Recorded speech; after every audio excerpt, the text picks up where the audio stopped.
Assalamualaikum Bu Nafis. Waalaikumsalam warahmatullahi wabarakatuh, Bu Tia. Bagaimana kabarnya hari ini Bu Nafis? Alhamdulillah baik. Oh ya Bu, rencananya hari ini akan mempraktikkan coaching nggak Bu dengan model Tirta? Iya betul Bu. Saya sebagai observer dan Ibu sebagai coach ya Bu. Iya. Nah Ibu, sebelumnya saya ingin menyamakan persepsi dulu nih. Yang pertama saya akan mendiskusikan tentang rubrik penilaian kita hari ini ya Bu. Pada coaching kita hari ini, coach dan coachee akan saya amati dan nilai sesuai dengan rubrik penilaian. Apakah sudah sesuai dengan alur Tirta atau belum? Kemudian bagaimana Ibu memberikan pertanyaan berbobot kepada coachee, dan juga bagaimana coachee tersebut merespon atau menanggapi pertanyaan dari coachnya. Nah, jangan lupa ya, disesuaikan dengan prinsip coaching, di antaranya kemitraan, proses kreatif, dan memaksimalkan potensi. Iya. Saya mau tanya, kira-kira target apa yang akan dicapai pada praktik coaching nanti, Bu? Target saya yaitu hanya satu, Bu. Ya. Coachingnya nanti bisa memberikan solusinya sesuai dengan dirinya sendiri begitu, sesuai dengan permasalahan beliau sendiri begitu. Iya, baik begitu. Lalu kompetensi coaching apa yang hendak Ibu kembangkan? Yang saya kembangkan adalah menggali pertanyaan-pertanyaan di mana coaching nanti bisa menyampaikan atau bisa menjelaskan solusi-solusi apa saja yang harus beliau usahakan untuk menyelesaikan masalahnya beliau begitu. Bisa menemukan solusi sendiri ya Bu ya. Betul. Selanjutnya bagaimana dari kompetensi Ibu sendiri yang ingin diamati itu apa Bu?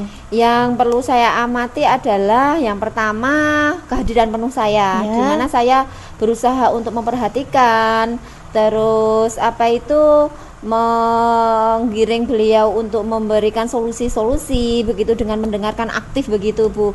Terus untuk selain itu adalah saya harus memberikan pertanyaan-pertanyaan yang berbobot agar bisa mengutarakan solusi apa yang akan beliau lakukan nantinya begitu. Mantap sekali Bu, sangat bagus ya kompetensi Allah, yang ingin dicapai itu ya Bu ya.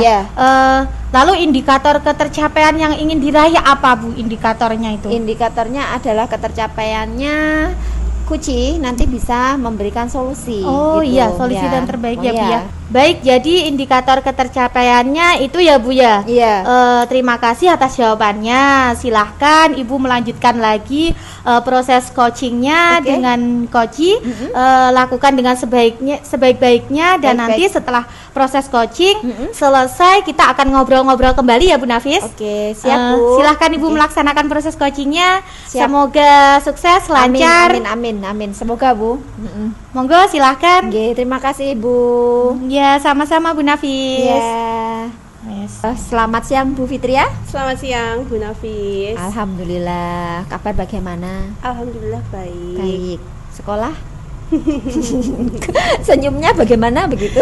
Iya Bu Nafis. Kebetulan ini Bu Nafis bertanya sekolah ya, saya langsung gitu. Jadi ada yang ingin saya ceritakan begitu Bu Nafis ya. Murid apa proses pembelajaran atau tentang apa begitu mungkin? Iya berarti ya proses ya murid juga berarti karena kan kalau proses ya berkaitan dengan murid.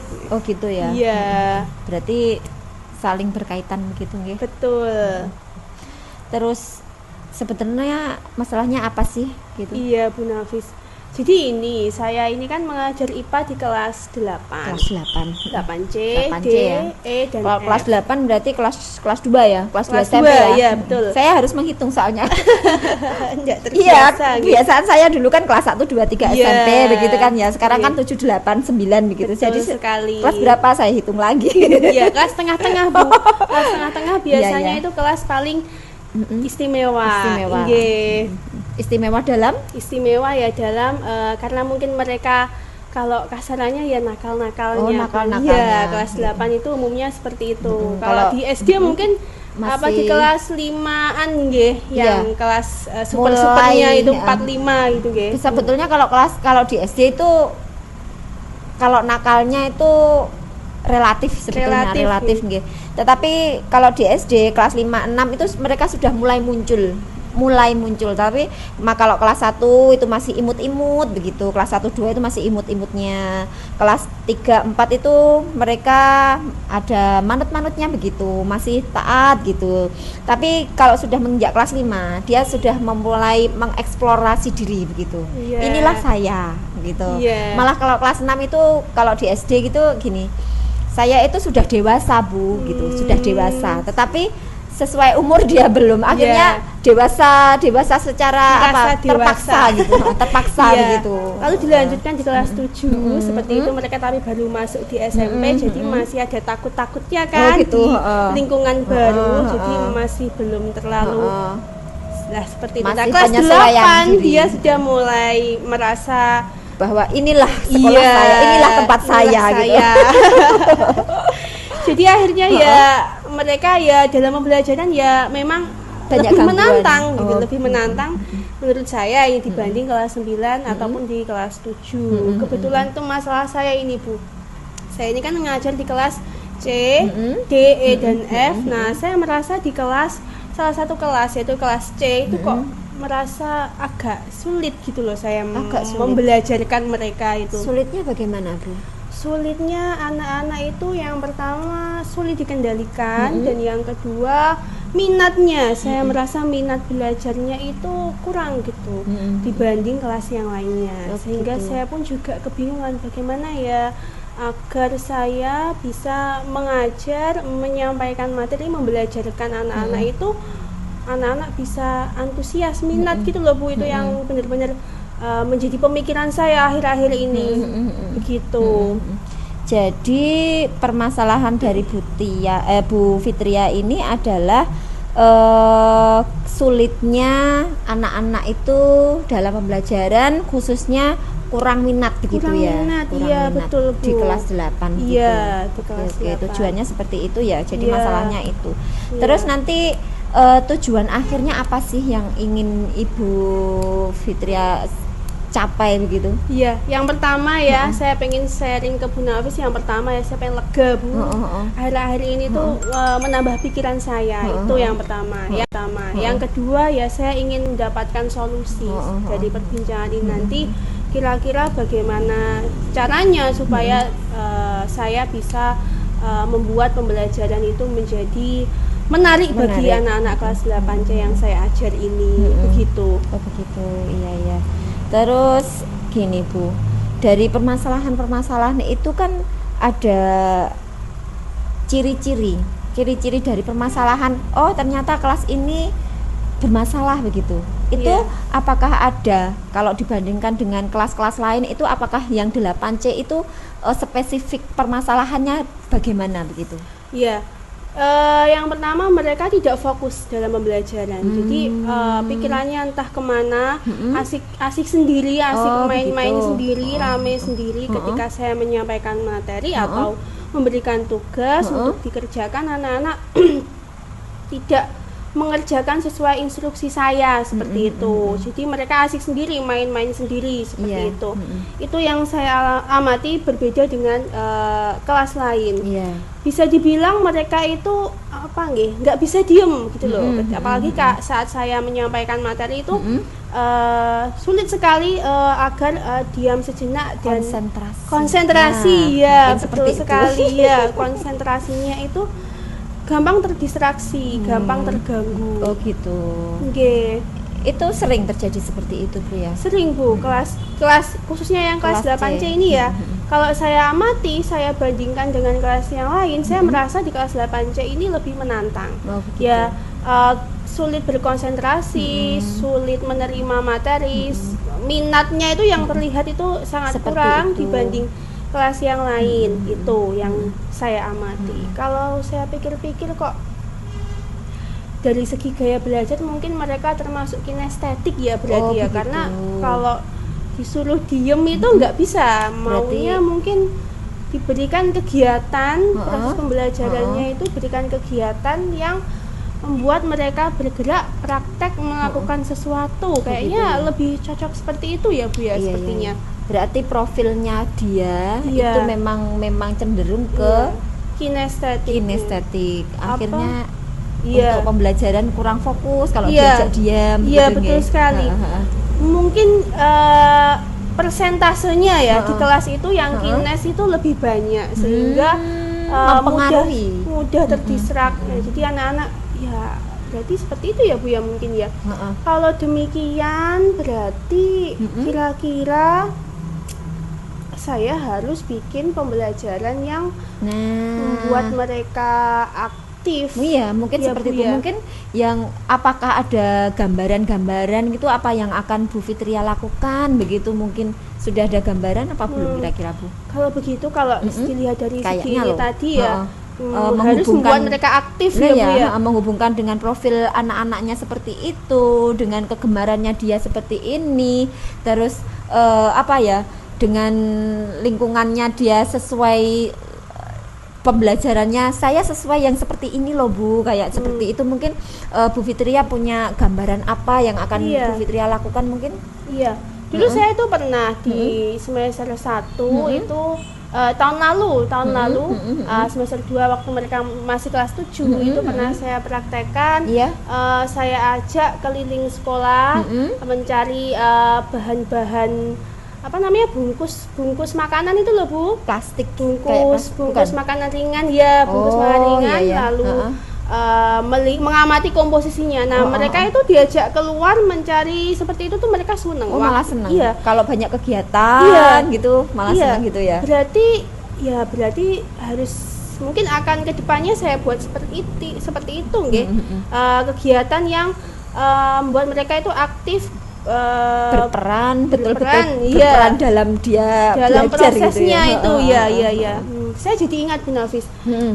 Dulu saya itu pernah di semester 1 itu tahun lalu semester 2 waktu mereka masih kelas 7 itu pernah saya praktekkan. Iya. Saya ajak keliling sekolah mencari bahan-bahan apa namanya, bungkus makanan itu loh Bu, Plastik bungkus bukan? makanan ringan ya, bungkus makanan ringan, iya. lalu mengamati komposisinya. Nah, mereka itu diajak keluar mencari seperti itu tuh mereka seneng. Malah senang. Iya. Kalau banyak kegiatan Iya. gitu malah Iya. senang gitu ya. Berarti harus mungkin akan kedepannya saya buat seperti itu nggih. Kegiatan yang membuat mereka itu aktif, Berperan betul-betul iya. berperan dalam dia dalam belajar prosesnya gitu ya. ya. Iya. Saya jadi ingat Bu Nafis. Di lab IPA itu kayaknya kemarin saya cek itu ada alat peraga. Ini kan kebetulan pertemuan berikutnya peredaran darah. Nah, kemarin saya cek itu ada alat peraga jantung. Kayak ini cocok deh nanti dibawa ke kelas dan anak-anak belajar mensimulasikan peredaran darah kayaknya. Dengan seperti itu kan anak-anak jadi aktif berkegiatan gitu Bu ya. Iya. Ya, sepertinya Soalnya ini perlu ini. banyak kegiatan begitu yang mereka sukai seperti itu kayaknya. Kalau Iya. hanya dia diterangkan materinya terus mengerjakan soal, mungkin dia bosen gitu ya sepertinya. Iya, betul ya Bu ya. Ngapa sih belajarnya seperti ini terus, mungkin seperti Iya. itu nggih. Seperti itu. Kalau mungkin itu kan mungkin salah satu solusi ya. Iya. Apakah ada solusi-solusi yang lain mungkin? Ya, mungkin saya dulu pernah itu teknik stop, apa mungkin bisa saya coba ya teknik stop yang Mengembalikan konsentrasi. iya, mengembalikan gitu ya? konsentrasi biar dia bisa fokus lagi.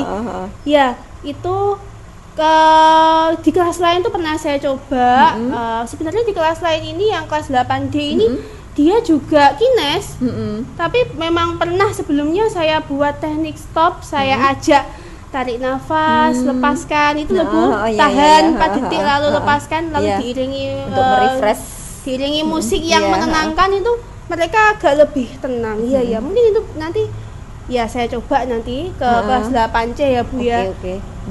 Berarti sudah ada 2 solusi yang mungkin bisa disampaikan ke anak-anak, diterapkan kepada anak-anak begitu ya Bu Fitria ya. Oke. Terus untuk selanjutnya itu loh, Bu Fitria itu punya keinginan apa yang seharusnya terjadi dari anak-anak itu apa, mungkin kalau sudah mungkin menerapkan solusi ini terus nanti keinginan selanjutnya itu seperti apa mungkin. Saya ingin dalam pembelajaran itu anak-anak itu bermakna gitu Bu. Jadi proses pembelajarannya itu di mereka itu terasa bermanfaat, terasa nyantol gitu loh Bu. Iya. Oh, sekarang kita mempelajari ini tentang ini, terus ada kesan-kesan yang nantinya teringat sampai dia besar, sampai kapanpun dia masih ingat gitu nggih. Iya. Mungkin itu adalah pembelajaran sepanjang hayat, menurut saya seperti itu ya. Mungkin seperti itu. Terus kira-kira hal-hal yang baik apa ya yang kira-kira diterapkan dari kejadian-kejadian seperti tadi Bu? Dalam hal pembelajarannya ya Bu ya. Dalam pembelajaran. Berarti saya perlu menerapkan pembelajaran yang buat anak-anak aktif, menggunakan alat peraga, lalu mempraktekkan teknik stop mungkin agar membuat anak-anak lebih tenang gitu ya. Iya, betul. Untuk yang terakhir Bu Fitria ini, kan tadi solusinya sudah, terus tujuan akhirnya pun kayaknya Bu Fitria sudah mulai menemukan titik temu begitu ya. Ini untuk yang terakhir, apa sih yang didapat sampai di akhir percakapan ini Bu? Alhamdulillah saya merasa lebih lega setelah saya dengan Bu Nafis ya, dibantu sama Bu Nafis untuk memikirkan kembali kira-kira gimana supaya membuat anak-anak minat kembali, dan yang jelas saya bisa mendapatkan solusi untuk permasalahan saya ini tadi sehingga bisa segera saya terapkan agar bisa tahu perkembangannya. Segera ya Bu ya. Siap. Tunggu loh itu. Kapan-kapan kalau kita ketemu kita kan bisa membahas ini lagi, kayaknya seru deh. Saya tertarik dengan anak-anak yang di kelas 8 itu tadi, perkembangannya bagaimana tuh mereka itu. Siap. Nanti kalau sudah saya praktekkan segera saya ceritakan lagi ke Bu Nafis. Sementara gini aja dulu ya Bu ya, saya mau mohon pamit dulu soalnya masih ada sesuatu yang harus saya selesaikan ini. Sibuk sekali ini Bu Nafis ya sepertinya ya. Ya lumayan lah. Makasih banyak Bu Nafis. Sama-sama. Kapan-kapan kita ketemu lagi ya. Oke, yuk. Assalamualaikum. Waalaikumsalam warahmatullahi wabarakatuh. Assalamualaikum Bu Nafis. Waalaikumsalam Bu Tia. Bu tadi sudah melakukan coaching ya? Iya, alhamdulillah Bu, saya lega. Tadi saya sudah mendengarkan antara Bu Nafis dengan Bu Fitria. Iya, alhamdulillah. Sebelum penutupan ya Bu ya, saya akan menanyakan beberapa pertanyaan nih Bu terkait pasca observasi. Yang pertama, apa saja yang sudah Ibu lakukan pada saat melakukan coaching terkait indikator ketercapaian yang diinginkan? Baik, yang tadi saya lakukan yaitu saya hadir penuh tadi Bu. Jadi saya memperhatikan begitu apa yang beliau sampaikan, itu permasalahannya apa. Jadi saya berusaha memahami di situ tadi. Terus kemudian saya mendorong apa sih solusi-solusi apa yang mungkin akan beliau lakukan nanti begitu. Terus selain saya hadir penuh, saya juga sebagai pendengar aktif. Dengan begitu saya bisa mendengar cerita-ceritanya beliau. Tadi saya juga menggali solusi apa yang mungkin terjadi gitu ya akan dilakukan. Ada beberapa solusi yang tadi alhamdulillah bisa kami tarik begitu. Nah, dengan begitu saya bisa memberikan pertanyaan-pertanyaan berbobot untuk menggiring, untuk mengajak Kuci untuk memberikan solusi-solusi dari permasalahan beliau. Wah, bagus sekali Bu. Sudah berjalan dengan baik dan juga prosesnya, alurnya juga sesuai dengan alur Tirta ya Bu ya. Terima kasih Bu. Koci juga dapat menggali solusi sendiri, menemukan solusinya. Permasalahannya apa yang dialami Koci juga terselesaikan dengan solusi-solusi yang mungkin dengan pertanyaan yang Bu Nafis berikan jadi memancing untuk Koci menemukan solusinya sendiri. Betul, nah, pertanyaan terakhir nih Bu, sebelum kita tutup, kompetensi apa lagi yang ingin dikembangkan berdasarkan hasil melakukan coaching ini tadi Bu? Kompetensi apa? Yang saya lakukan adalah yang sudah saya lakukan itu tadi dengan alur Tirta. Jadi saya itu mengidentifikasi tujuan itu kira-kira aksi dari tanggung jawab itu kapan beliau lakukan itu, sehingga alur tersebut itu bisa menggali Koci untuk menceritakan permasalahan-permasalahan dengan menemukan solusinya tersebut. Akhirnya dengan aksinya dia akan secepatnya lah melakukan solusinya tersebut, sehingga dari permasalahan tersebut mungkin akan segera terselesaikan begitu. Iya, untuk kompetensi yang ingin Bu Nafis kembangkan lagi di coaching kali ini apa Bu mungkin? Yang saya perlu kembangkan itu yang pasti untuk menggali pertanyaan-pertanyaan Bu ya. Berbobot ya Bu ya. Pertanyaan yang berbobot itu mungkin ya, Bu, ya. Bagi saya harus memperbanyak keterampilan lah Bu. Iya, betul sekali. Nah itu ya Bu ya, semoga kedepannya kita bisa melakukan coaching dengan lebih baik lagi ya Bu Nafis. Demikian observasi kita hari ini, semoga bermanfaat bagi kita. Saya tutup dulu Bu Nafis. Wassalamualaikum warahmatullahi wabarakatuh. Waalaikumsalam warahmatullahi wabarakatuh. Terima kasih Bu. Sama-sama Bu Nafis.